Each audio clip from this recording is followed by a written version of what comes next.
Estamos na carta de Paulo aos Colossenses, então abra Colossenses capítulo 1, e nós vamos ler do versículo 1 até o versículo 8. Colossenses 1,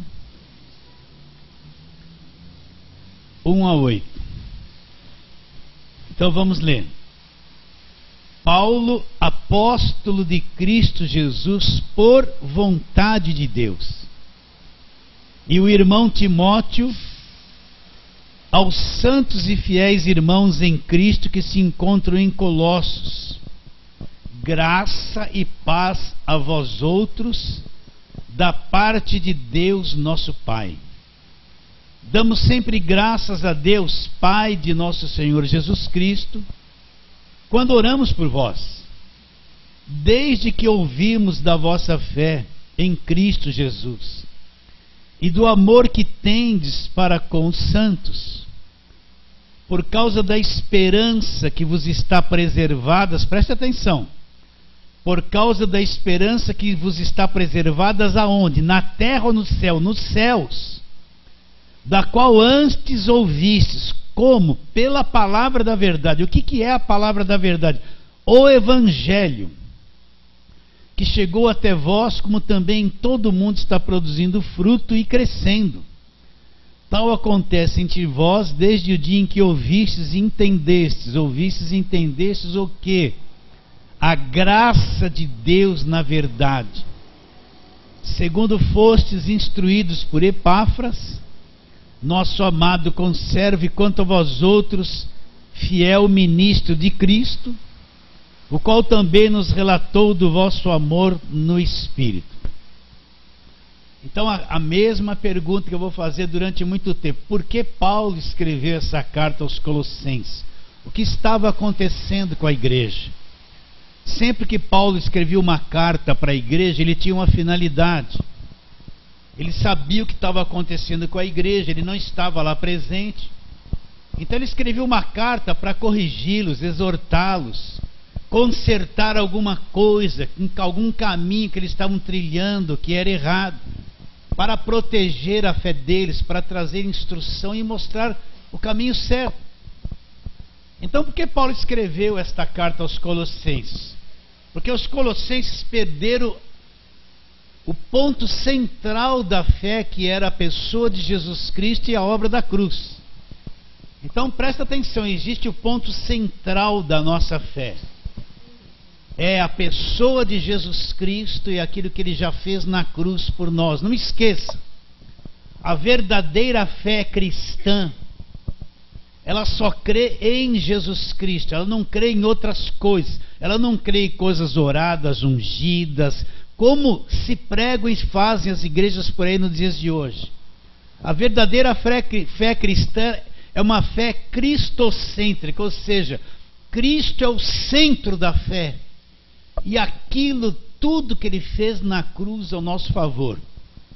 Agora os colossenses perderam esse ponto central de vista e permitiram que 4 coisas enganosas entrassem na igreja em forma de ensino. Então vamos de novo falar sobre elas. A primeira coisa que Paulo trata nessa carta é sobre o asceticismo. Você nunca mais vai esquecer essa introdução. O que é o asceticismo?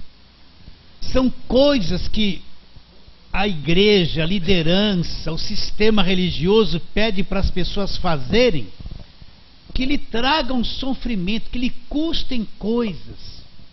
Porque eles dizem, se elas fazerem assim, Deus vai aceitar, elas vão ter crédito diante de Deus. Então, asceticismo é tudo aquilo que lhe traz penalidade, que lhe custa coisas, que lhe traz preço para pagar, que lhe traz sofrimento. Como que se eu praticando isso, eu fosse agradar a Deus, e as portas Deus vai abrir, porque eu estou fazendo coisa que me penaliza. Hoje em dia você vê as igrejas pregando que você tem que fazer sacrifício. Sacrifício é dar tudo que tem, ou tudo ou nada. Isso é asceticismo. O indivíduo dá todo o recurso que ele tem, fica sem nada na miséria, para Deus prosperar ele depois. Olha o asceticismo aí. Igrejas que pregam jejum o tempo todo, você tem que ficar sem comer, sem comer, sem comer, porque elas afirmam que se você ficar sem comer, você vai agradar a Deus, você vai ter poder. Aquela casta de demônio no que não sai no nome de Jesus, só com jejum que ela vai sair. Vocês estão entendendo? Então a pessoa precisa ficar sem comer. A tua carne quer 3 refeições diárias. Entende? Então se você ficar 24 horas sem comer, você priva, você traz sofrimento para a tua carne, que tem necessidade de se alimentar no mínimo 3 vezes por dia moderadamente. Mas eles falam que se você ficar sem comer, olha só a cabeça, bom, vou ficar sem comer um almoço, uma janta, vou me consagrar a Deus, eu vou ter poder, eu vou alcançar, eu vou ter mais fé. Aí Deus olha a pessoa ficar sem comer e fala: olha, meu filho, está ficando sem comer para tentar alcançar uma coisa que eu já dei de graça para ele através da morte de Cristo na cruz. Só que ele não crê nisso. Então ele está ficando sem comer, anulando a cruz, achando que ficar sem comer vai me agradar. E você vai ver na velha aliança muita prática de jejum. Mas não está escrito que tudo é possível para quem jejua. Está escrito que tudo é possível para aquele que acredita. A fé é uma coisa muito superior a jejum. Existe também o asceticismo psicológico. É tanta coisa que impõe sobre o crente: olha, você não pode isso, não pode aquilo, tem que estar na igreja segunda, terça, quarta, quinta, sexta, tem que fazer todas as campanhas. Se você quebrar um dia da campanha, o diabo vai te retalhar. Olha, se você não é dizimista, você vai ser amaldiçoado, o cortador vai te pegar, o migrador vai te pegar. Um asceticismo psicológico que traz medo, põe a pessoa debaixo de um jugo para fazer coisas dentro da igreja. Então a pessoa obrigada a estar lá segunda, terça, quarta, quinta, sexta. Ela faltou um dia, a liderança: oh, você faltou, está dando brecha, o diabo vai te pegar, o diabo vai retalhar. Infunde um medo na cabeça da pessoa. E com relação ao dízimo, não deu o dízimo, é ladrão, está roubando a Deus, está debaixo de maldição. Então a pessoa às vezes tem um filho doente precisando comprar um remédio, presta atenção. Mas se não der, ela só está com o dízimo na mão, ela olha para o filho e está precisando de um remédio. Mas ela vai ter tanto pavor de pegar aquele dinheiro e comprar um remédio, ela é capaz de dar o dízimo e não socorrer o próprio filho, com medo de ser amaldiçoado. Por quê? Porque se falaram que ela não dá o dízimo, ela é ladrão, e o ladrão não tem parte no reino de Deus, ela vai perder a salvação. Então está cheio de gente com asceticismo psicológico, esmagado dentro das igrejas, com medo, liderança que cobra, que controla, que quer saber onde você vai, o que você vai fazer. Eles se dividem em células, e nas células tem um líder que controla a vida de todo mundo, manda em todo mundo. Até para o indivíduo numa festa tem que falar para o líder: posso ir na festa? Aniversário do meu sobrinho, posso ir na festa? Ele vai consultar o outro líder para ver se autoriza ou não. Aí eles vão falar: não, melhor ir para a igreja. Isso também é o ceticismo. Vocês estão entendendo o que eu estou dizendo ou não? É fazer coisas que lhe custem. Aí você vai ver lá o Davi dizendo: jamais vou me apresentar ao Senhor se não me custar alguma coisa, apresentar ao Senhor com mãos vazias. Está lá na Bíblia, é Velho Testamento. Mas na nova aliança Cristo pagou o preço. Eu posso chegar na presença de Deus com as mãos vazias e crer na justificação. Deus vai ficar muito mais contente do que eu dar coisas na ignorância por obrigação e não crer no que Ele fez na cruz. Então está cheio de asceticismo na igreja de hoje. É uma cobrança o tempo todo, é um não pode o tempo todo. Você tem que estar na igreja. Aí aquela mulher que não tem o marido crente, eu falo isso, vocês não precisam ouvir isso, mas quem está na internet precisa. Aquela mulher que não tem o marido crente, que entra numa igreja assim, e vão dar o cargo de obreira para ela. Como é que uma mulher que o marido nem é crente não vem na igreja, a liderança vai dar cargo de obreira e exigir que ela fique lá 5 vezes por semana na igreja? Olha só que ignorância. Isso que é querer começar a destruir a vida de uma pessoa. Aí a mulher vai na igreja, se converte, é obreira. A igreja tem culto segunda, terça, quarta, quinta, sexta e 3 cultos no domingo. O marido nem crente é. Aí começa aquela pressão psicológica, você tem que estar aqui na igreja, você tem que estar aqui na igreja. O asceticismo. Vocês estão entendendo o que eu estou dizendo? Você agora é obreira, você tem que buscar Deus em primeiro lugar. Aí ela começa a dar mancada com o marido, não faz comida, chega atrasado, a semana toda está fora de casa, ela acha que está servindo a Deus, né? Está destruindo a família. Aí o marido começa a ficar inquieto, essa mulher não para mais em casa, eu chego aqui, não tem janta, está na igreja, domingo sai de manhã, só volta à noite. Aí começa um conflito no lar. Aí ela vai consultar o pastor ou a pastora dela. Olha, meu marido está assim, assim. Não, é o demônio. Vem, não, você tem que estar aqui na igreja. Deus te deu esse ministério. Nem Deus que deu, foi o líder que deu. Já aprisionou ela ali. Já, o asceticismo está em cima dela. Deus quer que ela seja submissa ao marido. Não esteja enfiada na igreja desobedecendo o marido. Mas na cabeça dela é o contrário. Então ela fica escravizada numa situação dessa. Vamos falar que o marido é endemoniado, que tudo é o demônio. Esse tipo de asceticismo faz com que ela veja o marido como um inimigo. Como um inimigo.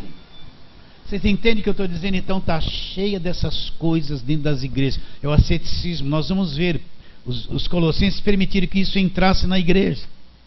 Qual outra coisa que entrou lá? Gnosticismo. O que é o gnosticismo? A pessoa quer ter experiência com Deus. Então ela quer um Deus que ela sinta na carne. Ela não sabe que Deus é espírito. Não ensinam isso para ela. Então ela quer um Deus que nem quando ele era macumbeiro, ele recebia um guia, se entortava todo, dançava, fumava charuto, fumava cigarro, bebia 1 litro de cachaça, né?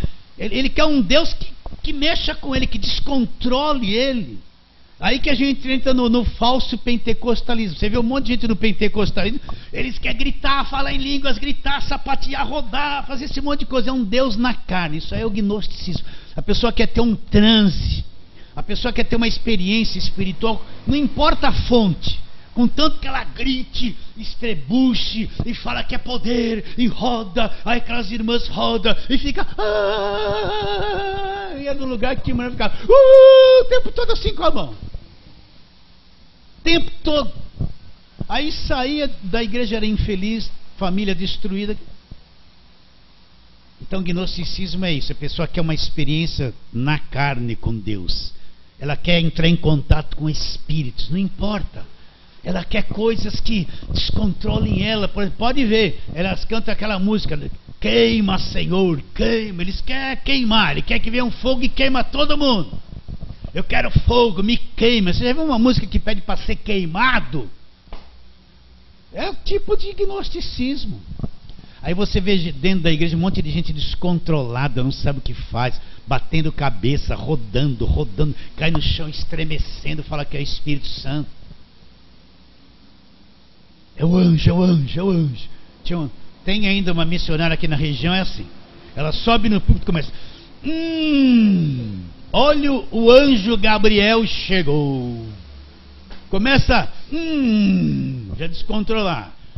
Olha, o anjo Gabriel chegou. Tô vendo. Olha o anjo com a bandeja de prata. Está derramando óleo na tua cabeça. Olha o anjo do movimento. Quando fala anjo do movimento, todo mundo começa. O anjo do movimento. Ou o anjo do batismo com o Espírito Santo. Não tem anjo de batismo com o Espírito Santo. Quem batiza com o Espírito Santo é Jesus, não é anjo. Ou o varão de branco. Aí começa. O varão de branco chegou. Aí tudo começa. Grande poder. Não tem 10 minutos de palavra, de ensino. É só esse besterol. Isso é gnosticismo. Eu sei que quando o crente é novo, ele chora para tudo, ele fica emocionado, é maravilhoso. Ele canta, eu quando eu encontrei Jesus não sabia nada, aí cantava uma música eu chorava, cantava outra eu chorava. Eu só vivia chorando, eu ficava emocionado. Mas depois tem um tempo que você precisa crescer, sair dessa coisinha de criança, de bebê, e aprender a viver pela fé. Então está cheio de gnosticismo dentro da igreja. Gente descontrolada, sem orientação, falando que é o Espírito Santo. Um monte de mulher desobediente aos maridos. Tem tanta coisa. Às vezes tem certas igrejas que destroem a família em vez de construir. Divide marido e esposa em vez de ajuntar. Divide, destrói. Está bem claro isso que eu estou dizendo? Então o que é o gnosticismo? Preciso ter uma experiência que apaga a minha mente, que me joga no chão. Aí vem esses caras com paletó, né? Já trabalha psicologicamente das pessoas, passa o paletó, todo mundo caindo. Aí vem o outro, põe a mão na cabeça, já afunda no chão. Aí a pessoa treme lá. Tudo isso aí não é evangelho, é o gnosticismo. Entrou na igreja dos Colossenses porque eles faziam até culto para anjos. Nós vamos ver isso. E tinha aqueles que com a mente carnal tinham visão. Estou vendo, Deus está mostrando, estou vendo. E controlava a vida de todas as demais pessoas. Qual outra coisa que entrou na igreja dos Colossenses? O misticismo. O que é o misticismo? Essa mistura. Você olha hoje, você vê igrejas que tem banho de descarrego, unção para fechar corpo, dão um pouquinho de água do Rio Jordão, dão sal grosso ungido para você levar para casa, é rosa ungida. Essas igrejas, o culto dela tem um pouquinho da macumba, um pouquinho do catolicismo, um pouquinho da feitiçaria, e fala lá, Jesus Cristo é o Senhor, está escrito lá. Vocês entendem ou não? O que é o misticismo? É a mistura. É o sincretismo. Você pega um pouquinho de cada religião, traz para dentro da igreja e quer prestar um culto a Deus com essa mistura toda. Óleo disso, terra de Israel, água do Rio Jordão, essas invenções todas que estão na mídia, que está na televisão. Eles fazem um projetinho daquela arca do Velho Testamento e anda com a arca dentro da igreja e todo mundo, oh, olha a arca. Um pouquinho de macumba, um pouquinho de feitiçaria. Olha bem o que eu estou te dizendo, você vê isso na televisão. Um pouquinho de água em cima do rádio e água em cima da televisão. Vão fluidificar a água, vai virar água ungida, água poderosa. Sempre no final, pega o seu copo com água, põe aí, Deus, eu consagro essa água. Parece muito espiritual. Mas Deus não consagra água nenhuma, é a cabeça deles. Eles que falam isso para influenciar as pessoas. Deus não consagra água. Jesus Cristo não se transfere para a água, faz a água ficar milagrosa para quem tomar ser curado. Então é o misticismo. A igreja está infestada disso nos dias de hoje. É unção para todo lado, é rosa ungida. Tem uma pastora aqui da região que fez o culto do fogo. Todo mundo levou uma vasilhazinha assim. Lembra quando você era católico? Eu era católico. Eu ia na procissão na sexta-feira santa, que está chegando. Então tinha assim, ó, que nem um papelãozinho, que era que nem um copinho, uma velinha enfiada. Você acendia e ia lá na procissão. Aquele papelzinho protegia a luz da vela e a gente ia lá atrás daquela estátua de Cristo morto lá. Ou então ia atrás da estátua da Maria. Então essa pastora fez culto do fogo que Deus revelou para todo mundo. Foi na igreja com uma vela enfiada numa cabacinha, uma coisinha assim, apagou todas as luzes da igreja e todo mundo acendendo uma velinha. Culto do fogo. Olha aí, vocês estão entendendo o misticismo? Aí, pelo amor de Deus, onde está escrito isso na Bíblia? E as pessoas acreditam porque não conhecem a Bíblia. É o misticismo. E qual outra coisa que entrou lá também? O pessoal da lei. Quem é o pessoal da lei? O pessoal da lei é aquele que leva você para o Velho Testamento. Ele só prega o Velho Testamento. Ele só prega a arca, Abraão, Isaac, Jacó, Davi, a lei de Moisés. Ele só prega as guerras do Velho Testamento. Tudo ele prega o judaísmo. Ele tem a arca lá, ele tem os castiçais dentro da igreja, ele tem o símbolo, a estrela de Davi. Você olha na igreja dele, está tudo cheio de símbolo do judaísmo, não tem nada a ver com a igreja. E ele só leva o povo para o Velho Testamento. Todas as pregações é Velho Testamento, guardar a lei. Tem igrejas que guardam o sábado, se você não guardar o sábado, você não está salvo. Na mentalidade deles, só o que Cristo fez na cruz não é suficiente. Você tem que guardar o sábado, porque a profeta deles teve uma visão, uma revelação, que tinha que guardar o sábado para ser salvo. Então é o pessoal da lei. Olha bem, olha a televisão. A maior parte das pregações é Velho Testamento. Abre os olhos para isso que eu estou te dizendo. Então essas coisas entraram na igreja dos Colossenses. Eu tenho que falar isso. Por isso que a liderança, presta atenção, uma liderança comprometida, ela vai lutar pela verdade. A liderança comprometida não quer saber quanto de dinheiro tem a igreja, quem é rico, quem é pobre, não está interessada nos bens de ninguém. Porque quando ela está interessada nos bens das pessoas, ela só prega café com leite, todo mundo vai ser abençoado. Ela chama os mais ricos para serem os presbíteros, os diáconos, para ficar amarrado na liderança da igreja, para ficar preso com o pastor, porque são os mais ricos, né? Ela não está interessada em pregar a verdade, em lutar pela verdade, para que o povo entenda a verdade. Ele está interessado no dinheiro, em crescer a igreja, em ser famoso, em ter muito recurso, em trocar de carro. Ele vai prometer essas coisas. Agora, quando a liderança está comprometida com a verdade, ela vai pregar o evangelho, então ela vai proteger o rebanho. Como que protege o rebanho? Ensinando a verdade, não deixando entrar nada na igreja que comprometa o evangelho. Nenhuma falsa doutrina que tire Cristo de cena. Nenhuma falsa doutrina que esconda a cruz. Nenhuma falta libertação que não vem da cruz. A liderança tem que cercar, proteger o rebanho com a verdade, lutar pela verdade. Isso é lutar pela verdade. Por isso, olha bem, quando você for em igreja, veja o que eles pregam. Veja bem, vê se o líder está lá como um empregado da igreja e tem que fazer todo mundo contente, senão ele é mandado embora. Então o que importa para ele é estar ali. Então ele vem aquela, ai meus irmãos, tudo bonitinho, não prega o que tem que pregar. Só prega aquilo que todo mundo se sinta bem, maravilhoso. Está bem claro isso, meus irmãos? Então essas coisas, os colossenses permitiram que entrasse lá. Então Paulo escreve essa carta para quê? Para trazê-los à sobriedade, corrigir, mostrar que eles estão indo para um caminho errado, aceitando coisa errada, estão perdendo o autor e consumador da fé, Jesus Cristo, de vista. Tem igrejas que você entra hoje e não tem mais evangelho. O que eles pregam não é mais evangelho. É só autoajuda, vai conquistar, vai receber, Deus vai te abençoar, Deus vai te dar. Não tem mais evangelho da cruz. Eles não pregam isso há muito tempo. Está bem claro? Você nunca mais vai esquecer isso. Mas vamos em frente. Então Paulo escreve essa carta. Ele diz: Paulo, apóstolo de Cristo Jesus por vontade de Deus, e o irmão Timóteo, aos santos e fiéis irmãos em Cristo que se encontram em Colossos. E aí ele sauda a igreja. Qual é a saudação de Paulo? A saudação de Paulo não é a paz de Deus, a paz do Senhor. Ele saudava a igreja assim: graça e paz. Dois pilares do evangelho, da verdade do evangelho: a graça de Deus e a paz.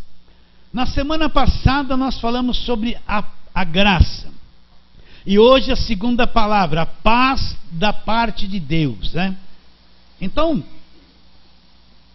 eu tenho que explicar isso direitinho, porque por que paz da parte de Deus? Então vamos lá, Gênesis 3, você já sabe isso melhor que eu. É sobre a queda do homem. O crente que não entender a queda do homem, esse capítulo 13, o que aconteceu com a raça humana, ele vai ter dificuldade de entender a graça de Deus, de entender o evangelho, de entender até a si mesmo, né?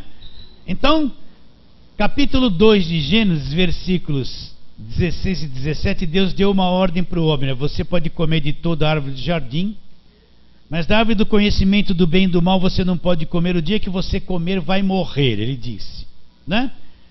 Então aí vamos lá, versículo 6.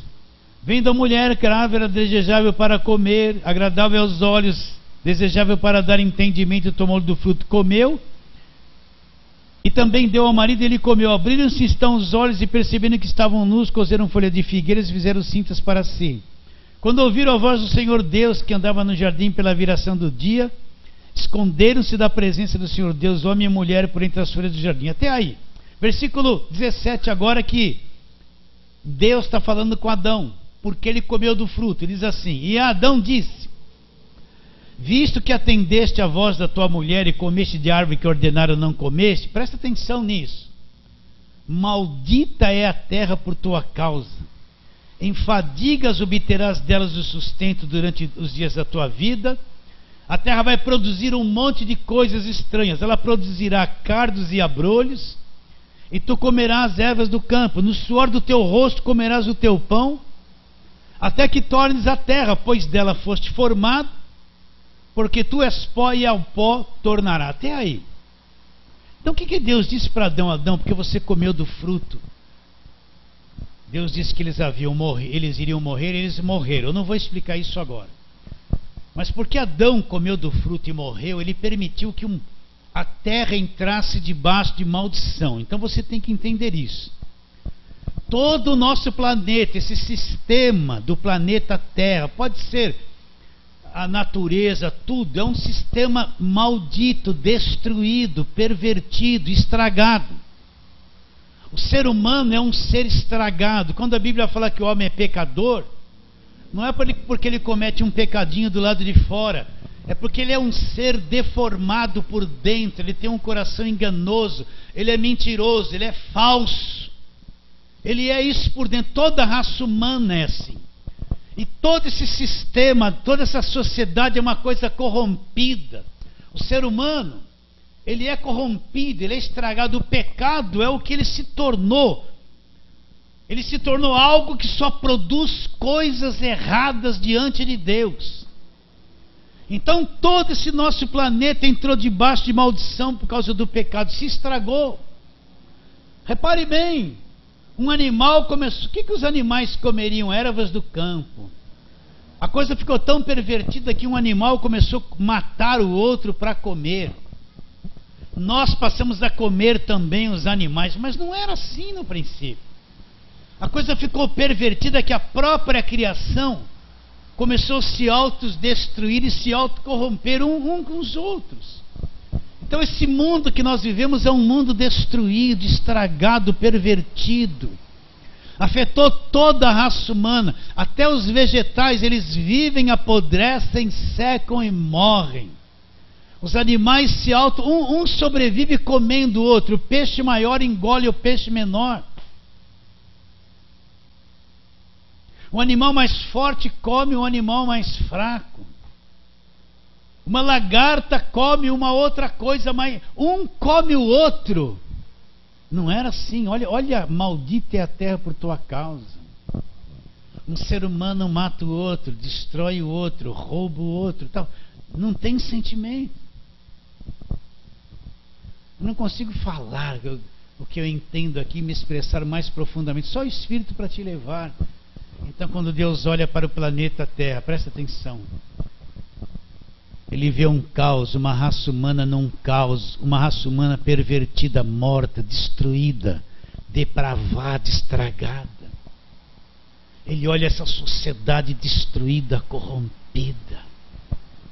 Todo esse sistema se tornou inimigo de Deus, anti-Deus. Esse mundo que nós vivemos, tudo que rege ele é anti-Deus, é inimigo de Deus. É destruição, é corrupção, é tudo aquilo que desagrada a Deus. Então tenho que ter clareza que tudo isso é um sistema inimigo de Deus. Inimigo de Deus. Não tem paz com Deus. Não pode conhecer a Deus. É incapaz de se achegar a Deus. É incapaz de entender Deus. Porque se eu não entender que eu sou estragado, e que todos nós somos estragados mesmos, nós não temos consciência disso. A gente acha que é um pouquinho bonzinho. A gente fala alguma coisa sobre a vida de alguém e condena com a maior facilidade, mas nós somos talvez pior que eles. Você já descobriu que você é um defeito só? Você já descobriu que você tem potencial para mentir, para enganar, para fazer tudo que é errado? Está aí tudo camufladinho na tua carne. Dá uma chancezinha para ver o que você é capaz de fazer. Inimigos de Deus. Não tem paz com Deus. Esse mundo não tem paz com Deus. Não tem paz. Se tornou inimigo de Deus. Um Deus santo, puro, incorruptível. O nosso sistema corrompido, estragado, totalmente contrário. Inimigo de Deus. crianças morrendo de fome, crianças morrendo de doenças.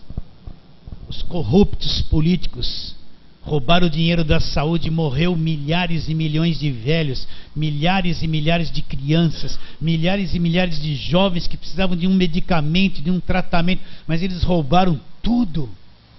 Eles não sentem nada. Olha aí o que é o sistema. É uma coisa horrível. Nós que vivemos aqui no meio, a gente não acha tanto assim, porque a gente está envolvido nisso. Mas aos olhos de Deus é um sistema totalmente corrompido, inimigo de Deus. Então o que Deus vai fazer? Deus amou o mundo de tal maneira que enviou seu único Filho, para que todo aquele que acreditar nele não pereça, mas tenha vida eterna. Então Jesus vem ao mundo. Resumidamente eu vou falar isso. Deus se encarna em forma de homem e vem ao mundo. Vem fazer o quê? Buscar e salvar o que estava perdido, sim. Mas ele vem desfazer essa inimizade.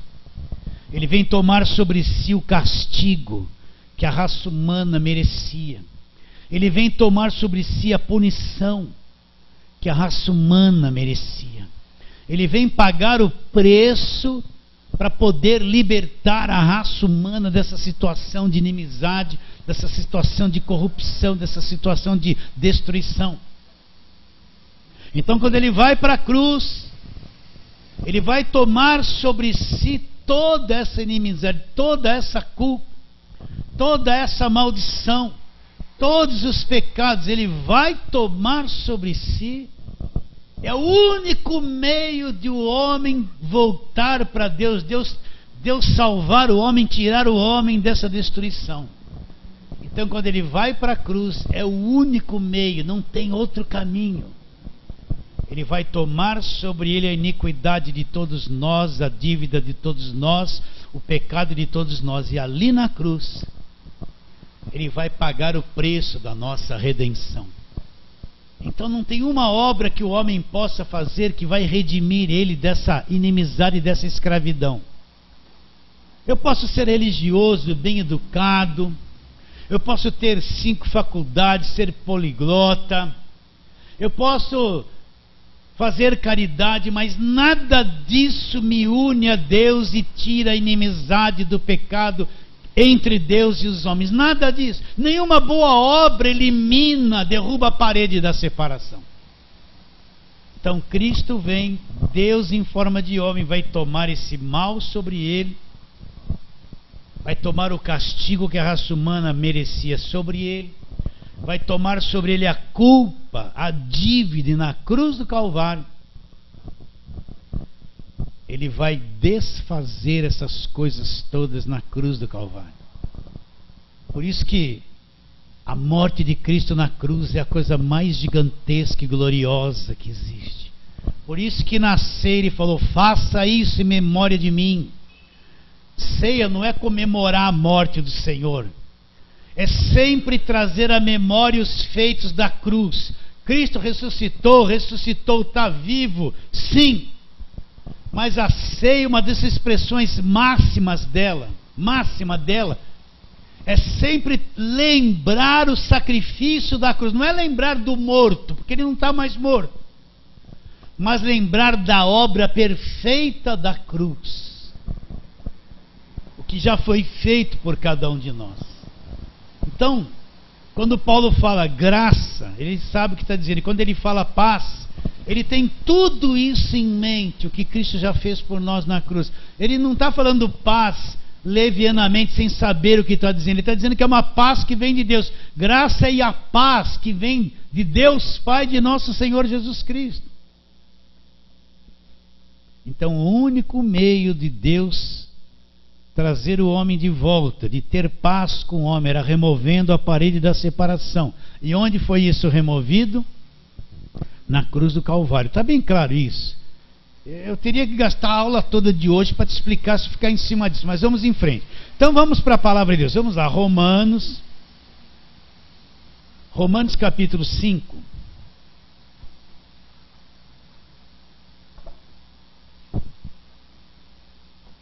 E vamos ler versículos 8 em diante.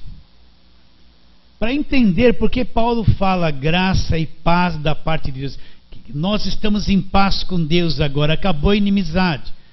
Toda a inimizade entre eu e Deus caiu na cruz. Toda a culpa que eu tinha, que eu era contra Deus, caiu na cruz. A minha dívida caiu na cruz. O horror desse sistema foi desfeito na cruz. Então agora eu tenho paz com Deus, Deus está em paz comigo. Então vamos ler Romanos 5:8. Mas Deus prova o seu próprio amor para conosco, pelo fato de ter Cristo morrido por nós, quando, sendo nós ainda todos estragados, pecadores, logo muito mais agora, sendo justificados pelo sangue, seremos salvos por ele da ira. Porque se nós, quando inimigos, presta atenção isso, porque se nós, quando inimigos, era isso que nós éramos, o que nós fazíamos, o que nós éramos, inimigos de Deus. Porque se nós, quando inimigos, fomos reconciliados com Deus, como? Mediante a sua morte, a morte do seu Filho. Muito mais agora, estando reconciliados, seremos por ele salvos pela sua vida. E não apenas isso, mas também nos gloriamos em Deus por nosso Senhor Jesus Cristo, por intermédio de quem recebemos agora o quê? A reconciliação. Então na cruz, a morte dele na cruz, me reconciliou com Deus, me trouxe paz com Deus, tirou a parede da separação entre eu e Deus. Agora que eu creio em Cristo, sou salvo, não tem mais parede de separação entre eu e Deus. Não tem mais. Deus abre a porta entre eu e Deus. Já foi tudo aberto, a porta é Jesus. Não tem mais obstáculos entre eu e Deus. Eu não tenho que pagar nada para se remover alguma coisa entre eu e Deus. Eu não tenho que me sacrificar por nada para tentar remover alguma coisa para mim me achegar a Deus. O meu dinheiro não me traz isso. Eu dando dinheiro não resolve o problema para mim me achegar a Deus. Tudo isso é mentiroso. É o falso evangelho. A morte dele na cruz removeu. Então você tem que entender isso. Entre eu e Deus não tem mais inimizade, não tem mais culpa, não tem mais barreira. Eu creio em Cristo, sou salvo, eu tenho a graça de Deus que me salvou. E não tem mais barreiras entre eu e Deus. Eu sou defeituoso, cometo erros e pecados, mas não tem mais barreira entre eu e Deus. Cristo removeu, eu estou em paz com Ele, Ele está em paz comigo. Você consegue acreditar que entre você e Deus não tem mais obstáculos? Então não tem mais nada para cair. Não tem mais muralha de Jericó para me derrubar, aquilo é passado. Gigante Golias caiu, não tem mais gigante Golias. Eu não preciso ficar subindo num monte lá e ficar de madrugada gritando. Não tem mais barreiras entre eu e Deus, caiu tudo na cruz. Agora, quem não entendeu isso, quando ele vai orar, a oração não vai passar do teto. Ele está orando e não acreditando em nada do que está orando. Por quê? Porque na cabeça dele está assim: eu não dei o voto da campanha, Deus fechou a porta. Eu não fui no culto do domingo de manhã, à tarde e à noite, Deus já virou o rosto para mim.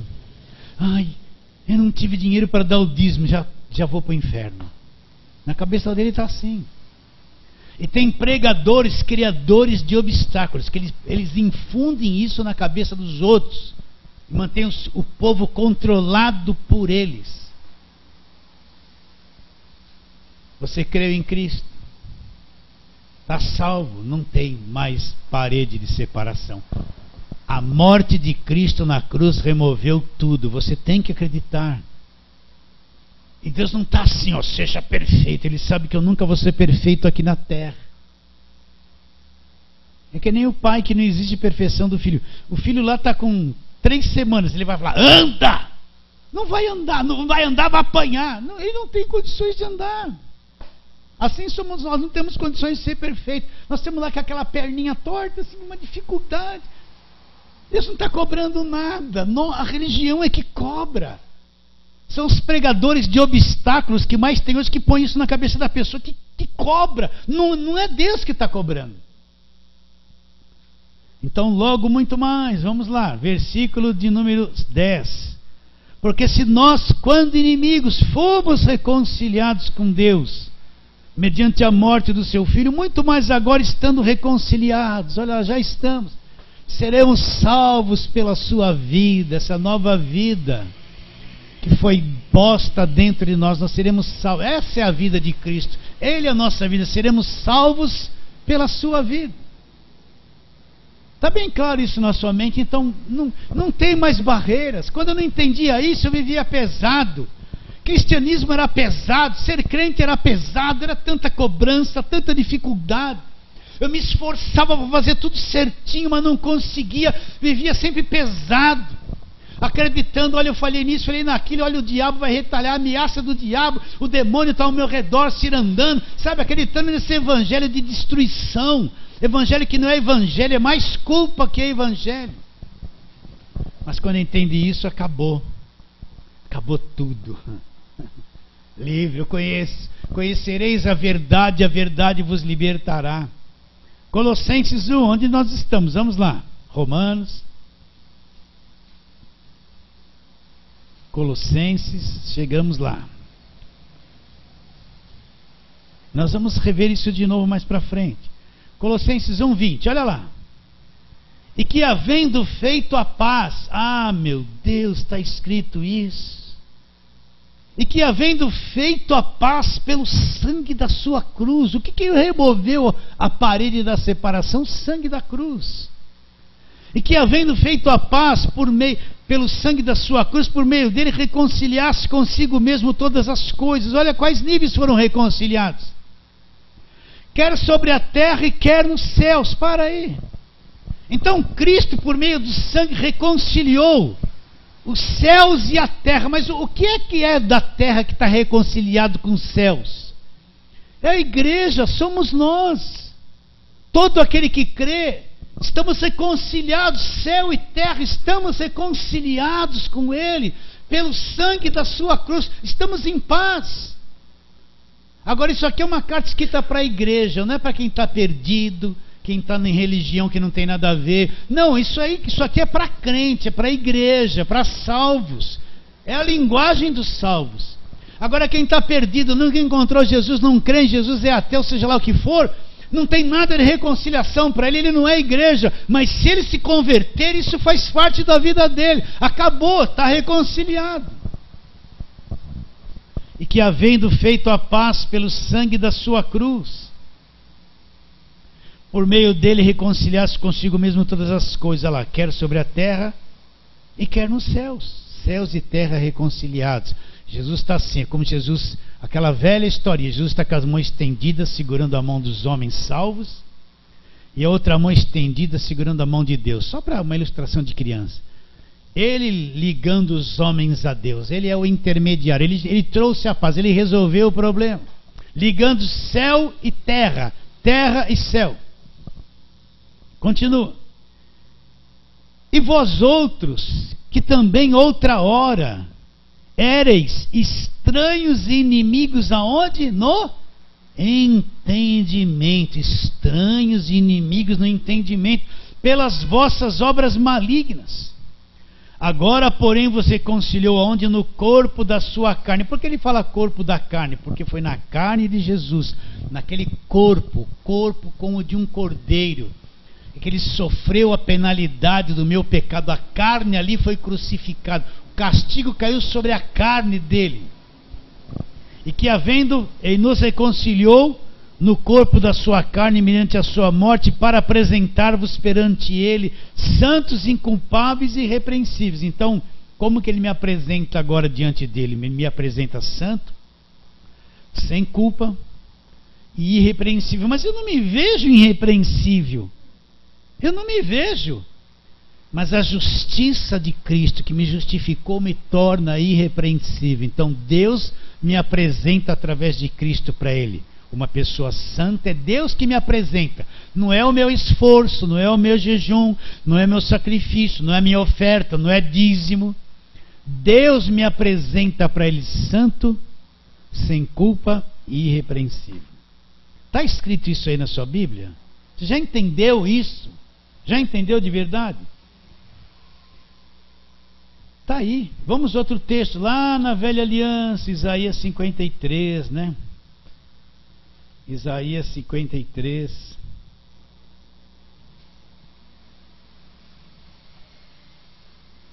Aquela visão do Cristo na cruz que Isaías teve. Mas vamos ler só sobre o castigo que nos traz a paz. Então, Isaías 53, 5. Mas ele foi traspassado pelas nossas transgressões e moído pelas nossas iniquidades. Agora presta atenção. O castigo que nos traz a paz. Paz com quem? Paz com Deus.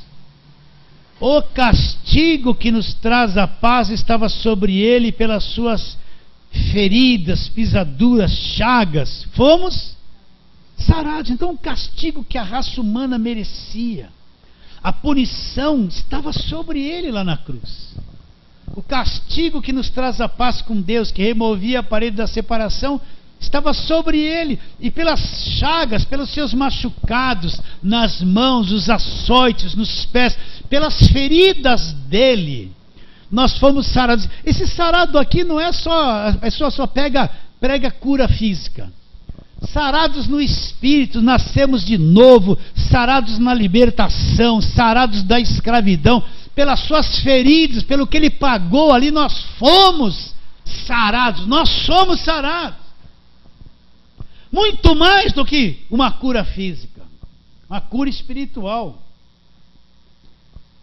Então você acredita que lá na cruz o castigo que nos traz a paz estava sobre ele, e pelas suas feridas fomos sarados. Olha, a coisa mais difícil é fazer o crente entender que não tem mais barreiras. Depende da igreja que ele viveu ou vive, é só pregar. O que você está fazendo para Deus? É acusação, é cobrança, acusação, cobrança, campanha. Então ele não consegue ver, isso aí é um véu criado pela religião evangélica, que ele não consegue ver que entre ele e Deus foi removido tudo. Ele vê mais obstáculos do que qualquer outra coisa. Por isso que ele está campanha para abrir porta, campanha para derrubar a muralha, porque quem faz campanha para derrubar a muralha, crê que a muralha está na frente dele. Quem faz campanha para abrir porta, acredita que a porta está fechada, é a fé dele. Quem faz campanha para derrubar Golias, acredita que Golias está de pé. Ele acredita nisso, por isso que ele vai se esforçar para tentar derrubar uma coisa que nem existe. Mas na cabeça dele existe. Ah, isso é muito fácil. Não é fácil não. Na cruz o preço alto foi pago pela tua vida. Não foi fácil para Jesus não. Então o castigo que nos traz a paz estava sobre ele, pelas suas feridas fomos sarados. Então vamos lá, segunda carta de Paulo aos Coríntios.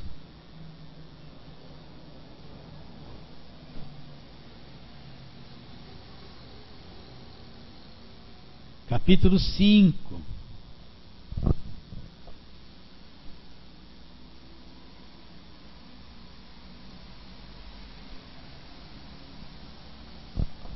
Versículo 18. Presta atenção. Tudo provém de Deus. Tudo provém de nada do homem. Vamos ler de novo. Não tem esforço do homem aqui. Não tem o homem pagando preço nisso que nós vamos ler. Não tem jejum de homem algum. Não tem ninguém subindo no monte. Não tem fogueira santa. Não tem sacrifício. Não tem unção com óleo. Não tem objetos orados, não tem participação alguma do homem aqui. Isso que eu quero que você entenda. É Deus agindo e fazendo tudo. Ora, tudo provém de Deus, nada do homem, que nos reconciliou consigo mesmo por meio de Cristo. Olha lá, tudo provém de Deus. Deus que nos reconciliou consigo mesmo, como por meio de Cristo. E Cristo aonde? Na cruz. Nada, o homem não tem participação. Deus faz tudo e envolve o homem em tudo isso e lhe dá de graça a reconciliação. Não tem mérito humano. Pela graça sois salvos mediante a fé. Isso não vem de vós, é dom de Deus. Não vem de obras para que ninguém se glorie. Não tem uma obra, é dom de Deus, é graça de Deus, é dado gratuitamente. Não vem de nós, é dom de Deus. Tudo provém de Deus, que nos reconciliou consigo mesmo por meio de Cristo e nos deu o ministério. Qual o ministério? Para reconciliar a outros, a trazer a mensagem do Evangelho. Olha lá. A saber, Deus estava em Cristo. Aonde Deus estava? Em Cristo. Então quando você vê Jesus de Nazaré, olha, Jesus não é mais daquele jeito que ele estava em Nazaré. Agora ele foi glorificado, ele voltou ao céu. O rosto brilha mais que o sol. Ele recebeu toda a glória que ele tinha antes que existisse mundo. Ele está lá à direita do trono da majestade nas alturas. Tudo está no controle dele. Mas quando ele estava naquele corpo ali em Nazaré, falando, curando, recebendo as crianças, limpando os leprosos, Deus estava ali em Cristo, reconciliando consigo o mundo. Então quando ele cura um leproso, é Deus curando. Enxergue Deus ali. Quando ele perdoa a mulher que foi pega em flagrante adultério, é Deus perdoando.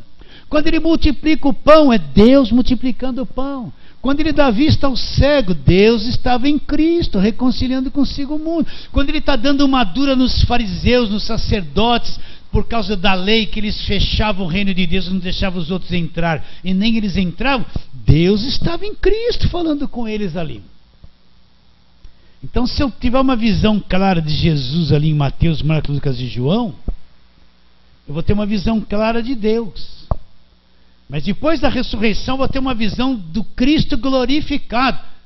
É totalmente diferente. Eu vou ter uma visão que Paulo teve no caminho de Damasco, que a luz era tão forte que ele caiu cego, caiu por terra cego. Já não era mais aquele Cristo de Nazaré andando ali com aquela roupa branca, com aquele cabelão. Agora ele estava glorificado. Paulo ficou cego só de ver a luz dele. Está bem claro isso? Então vamos lá. Tudo provém de Deus, que nos reconciliou consigo mesmo por meio de Cristo e nos deu o ministério da reconciliação, a saber, Deus estava em Cristo, olha lá, reconciliando consigo o mundo e os pecados. Não estava acusando ninguém, olha lá, não imputando aos homens as suas transgressões. Ele não estava lá acusando ninguém, está em pecado. Não, ele não veio acusar ninguém. Ele não estava imputando aos homens as transgressões de homem algum. Você viu Cristo castigar alguém? Você viu Cristo pôr doença em alguém, quebrar a perna de alguém para provar? Você viu ele fazer algum mal para alguém ali no mundo, enquanto ele viveu aqui na terra? Nunca. Deus estava ali. Não imputando aos homens as suas transgressões, e nos confiou que a palavra da reconciliação. Por isso que quem entende o Evangelho é a palavra da reconciliação. É isso que ele veio nos confiar, a palavra da reconciliação. De sorte que somos embaixadores em nome de Cristo, como se Deus exortasse por nosso intermédio. Em nome de Cristo, pois vos rogamos que vos reconcilieis com Deus. Agora, por que foi possível essa reconciliação? Ele termina no versículo 21. Aquele que não conheceu o pecado, ele foi feito pecado por nós, para que nele, lá na cruz, nós fôssemos feitos o quê? A justiça de Deus. Então Cristo, ele era perfeito, ele não era pecador, ele não conheceu, ele não tinha esses defeitos que a gente tem, ele não tinha esse coração enganoso que a gente tem. Ele era homem Deus perfeito, mas ele foi feito pecado. Deus pôs nele todo o pecado da raça humana, para que nele na cruz nós, pecadores, fôssemos feitos o quê?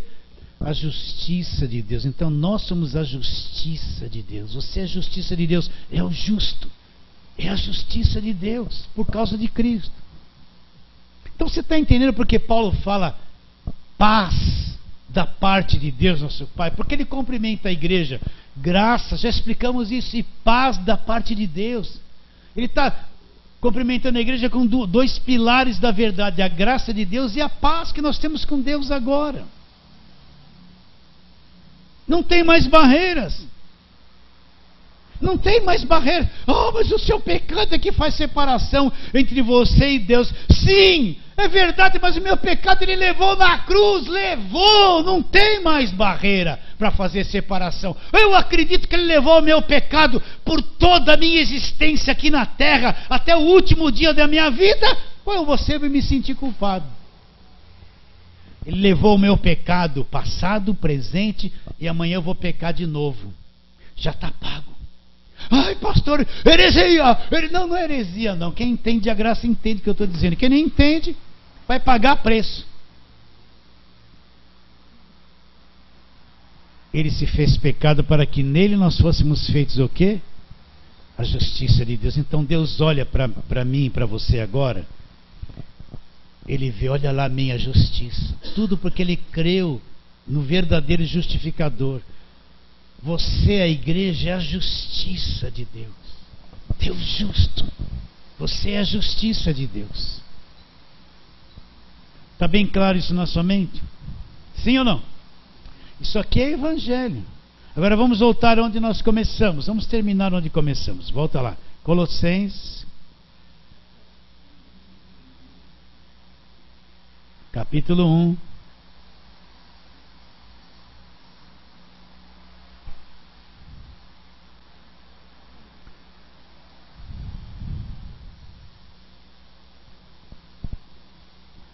Versículo 1 e 2. Paulo, apóstolo de Cristo Jesus, por vontade de Deus, e o irmão Timóteo, aos santos e fiéis em Cristo Jesus que se encontram em Colossos, graça e paz a vós outros, e isso da parte de Deus. Agora, o livro anterior a Colossenses é Filipenses. Abra lá, Filipenses 4, 6 e 7. Filipenses 4, 6 e 7. Uma folha ou duas antes.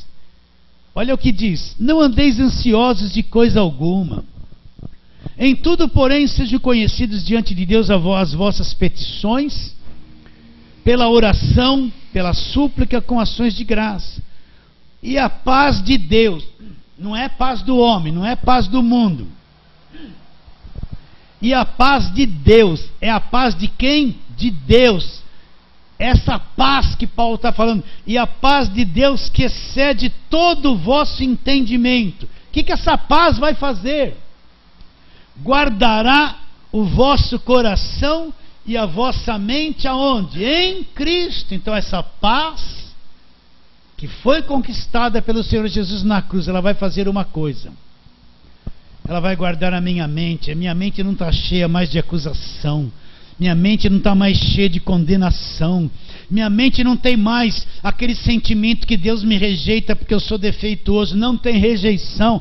A minha mente tem paz. A paz de Deus guarda a minha mente, guarda o meu coração em Cristo. Eu conheço o Evangelho. Você conhece?